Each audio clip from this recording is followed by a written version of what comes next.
আসসালামু আলাইকুম রহমতুল্লাহ। সম্মানিত প্রিয় দিনী ভাই এবং বোন যারা আমাকে দেখছেন এবং দেখবেন, আপনাদের সবাইকে আমি স্বাগত জানাচ্ছি গুরুত্বপূর্ণ একটা ভিডিওতে। আজকে টপিকটি হচ্ছে ফিতরা কখন প্রদান করবেন এবং কাদেরকে প্রদান করবেন। যখন ফিতরা অনেকে আছেন যারা এখন থেকে প্রদান করে দিয়েছেন। আজকে হচ্ছে 26শে রমাজান, আর এখনই হয়তো ফিতরা অনেকে দিয়ে ফেলেছেন। যারা এখনই ফিতরা দিয়ে চলে এসেছেন তাদের ফিতরা গ্রহণযোগ্য হবে না। এবং এমনও আছেন যারা হয়তো ঈদের শরৎ পড়ে আসার পরে ফিতরা প্রদান করবেন, তারাও যদি হন তাদেরও কিন্তু ফিতরা গ্রহণযোগ্য হবে না। তো কখন দেবেন? আবু দাউদ হাদিস নম্বর 1609 স্পষ্ট করে দেওয়া হয়েছে, ঈদের সলাতে যাওয়ার পূর্বেই ফিতরা প্রদান করার নির্দেশ আল্লাহ রসুল প্রদান করেছেন। আর 1503 নম্বর হাদিসে বুখারীর স্পষ্ট করে দেওয়া হয়েছে, আল্লাহ রসুল বলছেন, মান আদ্দাহা ক্বাবলা খুরুজিন নাসি ইলা সালাত, যেই ব্যক্তি ঈদের সলাতে যাওয়ার পূর্বেই ফিতরা প্রদান করলো সেই ব্যক্তির ফিতরা গ্রহণযোগ্য হলো।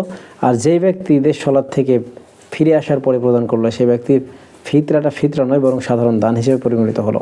অর্থাৎ আপনাকে ফিতরা প্রদান করতে গেলে নির্দিষ্ট সময় দিতে হবে, আর সেটা ঈদের সলাতের পূর্বেই প্রদান করতে হবে। পূর্বতে কতদিন থেকে নিয়ে ঈদের সলাতে, ঈদের 2-1 দিন পূর্ব থেকে নিয়ে ঈদের সলাতে যাওয়ার পূর্ব পর্যন্ত আপনি অবশ্যই এই সময়ের মধ্যেই আপনি ফিতরা প্রদান করবেন।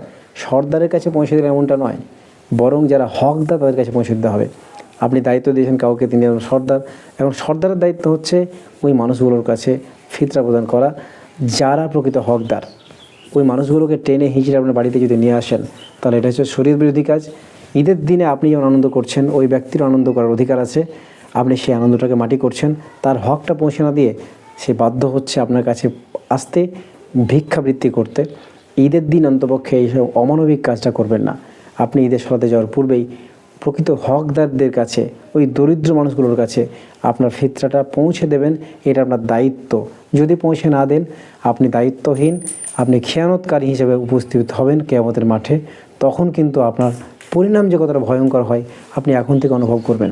তো ওই দিকে যাওয়ার দরকার নেই। এখন থেকে আপনি সুন্নাহ মোতাবেক, কোরআন হাদিস মোতাবেক, রসুলের পদ্ধতি মোতাবেক যদি পৌঁছে দেন তাহলে আপনার কোনো টেনশন থাকছে না। এইটা হচ্ছে সঠিক পদ্ধতি। ঈদের সলাতে যাওয়ার পূর্বেই প্রকৃত হকদার যারা তাদের কাছে পৌঁছে দেন, ঈদের পরে বন্টন নয়। এখন সেই দরিদ্র হতে হবে, অবশ্য দরিদ্র যদি না হয় তাকে দেবেন না, এটাই চূড়ান্ত শর্ত। দরিদ্র মানুষের কাছে আপনার ফিতরাটা অবশ্যই প্রদান করবেন ঈদের সলাতের পূর্বে। আসসালামু আলাইকুম রহমতুল্লাহ।